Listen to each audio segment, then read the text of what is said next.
Hey, Terry, it's Sam with Hornets.com. Hope you're doing well. Been a couple months since we talked to you. Just your thoughts on heading into your second season in Charlotte, kind of a quick turnaround, and then kind of the obvious big free agent signing, Gordon Hayward. You played with him in Boston. What are your thoughts about him and what he can bring to the team? I'm excited going into my second year with all the craziness going on. I'm excited that it's finally here. Got something to look forward to. Guys been working. So, I'm excited for that. As far as G coming, super excited. Another vet, another guy that, play for himself and others. So, I'm excited to have him over here. We've been talking for the last 2 days. So, it's just good to add another great piece like him. Thank you. Terry, Nick Carboni from WCNC Charlotte. Wonder what your thoughts on the Hornets drafting LaMelo were and how you guys all might be able to mesh on the court and off the court if you've run into him around. I like LaMelo a lot. I've been watching him for years now. Just for him to be a part of our team is great.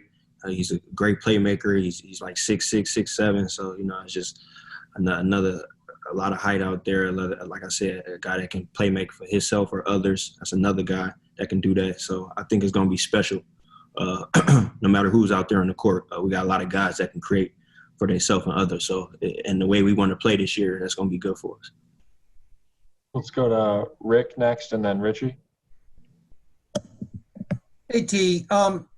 When you originally came here, obviously there was nobody who played the point who was at all established.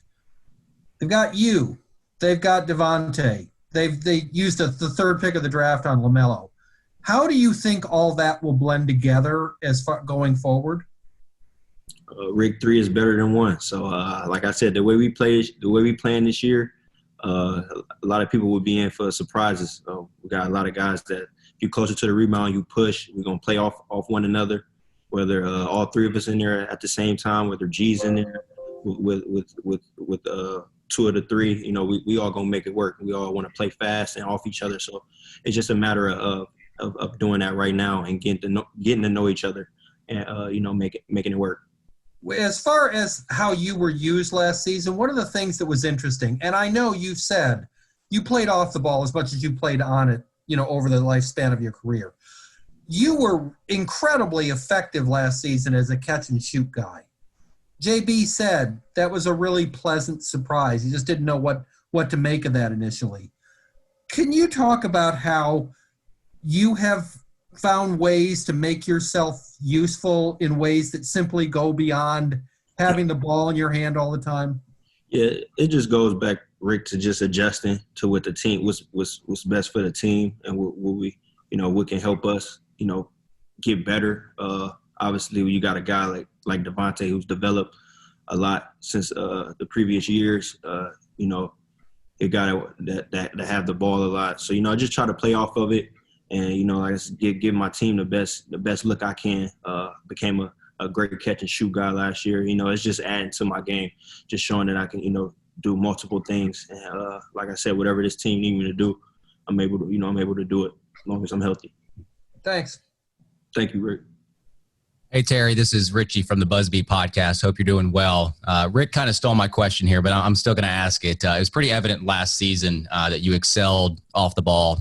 You were really in the upper tier of NBA players when it comes to catch and shoot threes. How do you think the additions of LaMelo and Gordon will complement your game and make your game easier because they are playmakers out on the court? Oh, yeah, I think you just answered yourself. It's just 2 guys that can play make. I seen G. That's why the Celtics had the ball in his hands a lot because he can play make, go off the pick and roll. He can play make for himself or others. Like he can read picks very well. He's a smart guy. Same thing with LaMelo. He wants to share the ball. He wants to push the ball, and you can't forget about Devontae, who's a 7 or 8 assist guy per night. So like I said, we all just gonna make it work and play off of each other and play fast. But I'm excited to be playing with those 3 guys, and as well as the whole team. Thank you. Go Christian Winfield, Matt Rochinski. Hey, what's up, Terry? Christian Winfield here with the New York Daily News. First and foremost, happy belated Thanksgiving. Hope you enjoyed that time with your family and your loved ones.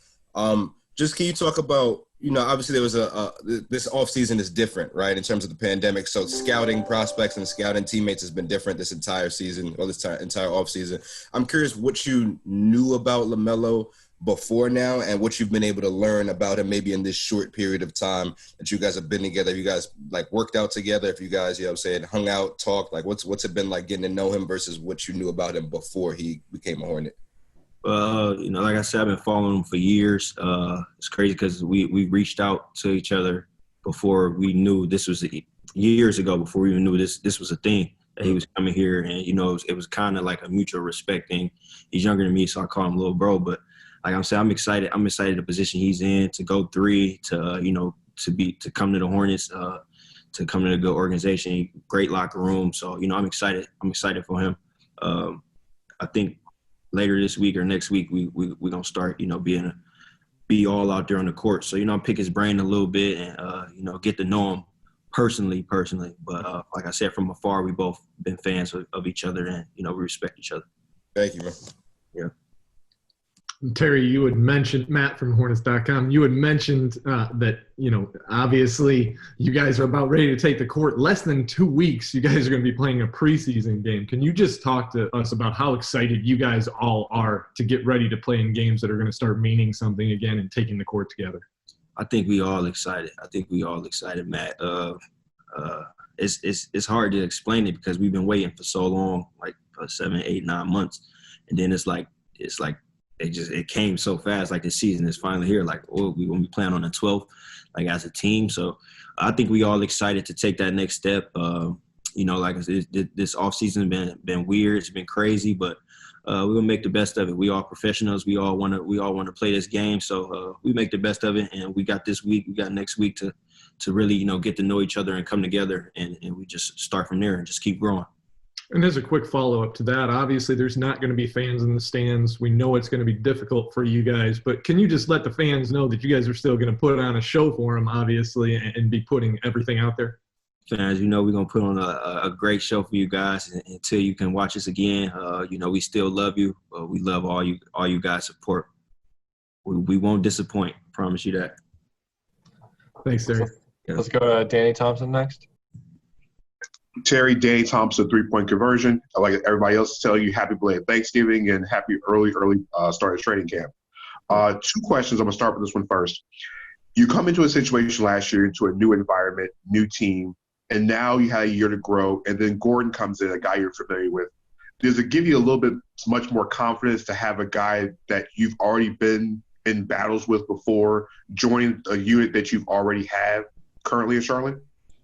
Yes, it do. I mention to people all the time. He's a vet.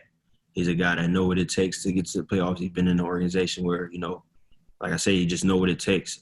He gonna come over here. It's gonna be contagious when he come over here and he show how much he worked, and guys is just gonna follow. And then like I said, he's a great locker room guy. So I'm excited to have him. And I know we just got better by adding him. And it's just a matter of time. It's just all of us collectively, getting to know one another, so we can take it to another level. Now, one of the things I remember seeing in Boston when you and Gordon were on the court together was Gordon found a way to find you in your spots, that familiarity. Now you have like LaMelo. I know you say you're trying to teach LaMelo the things here and there. Are you going to tell LaMelo the same way you show Gordon how to hit you in your right spots? So, of course, you can knock down that 3-pointer on the catch and shoot? I think that's just a full-out respect thing, being out on the court, me being able to talk to G and, letting him know, like, it's my spots right here. And he tell me his spots. That's just all playing one another and just having that respect. LaMelo, the same thing. I feel like guys like him and G, they know already, what they guys want. Because, like I said, they playmakers for themselves and they creators for other guys. So they already know if I like to spot up in one spot, they know to get it to me there, and it's vice versa, same thing. So some things don't have to be said, but some things deserve a talk, and it's always from a respect level and just get better.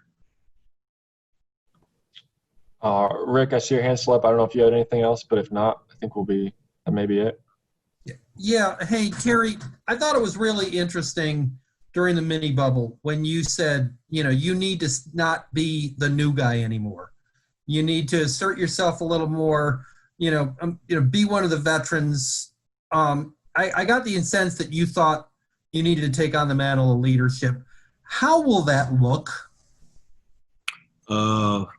Just show by example, show by voice, more vocal this year, and a matter of not just saying it, but actually doing it, starting now, let my voice be heard. And I'm not a guy, like, I believe in guys are professional. I'm not trying to step on nobody's toes and tell guys what they should do. I'm not a strong believer in that, but I am a guy that want to help guys out, like, just through my experience, like the young guys. And, I'm excited for it, and I am taking on that bigger role, and I'm glad to have, guys like G, Biz to help me with things like that. After you mentioned that, JB said to us, it's really important with successful teams that all the messaging doesn't just come from the coaches. Is that when I'm saying you've been on really, really good teams that advanced far, is it your experience that players need to take individual responsibility and not just leave that to the coaches to be responsible for keeping people online? Oh, absolutely. And I say that because, like, when you're in a war, you basically in a battle with guys that you out there playing with. So, I mean, sometimes the coaches can say a lot, but they're not out there. So when it comes from a player that's out there battling with you, it kind of means a lot. And it lets you know that guy's locked in. So it kind of puts you on that pedestal to be locked in too. So I feel like coming from the players I wouldn't say it's better than coming from the coaches, but it need to be said coming from the players just as much as the coaches. And I'm glad to have a voice in this whole thing.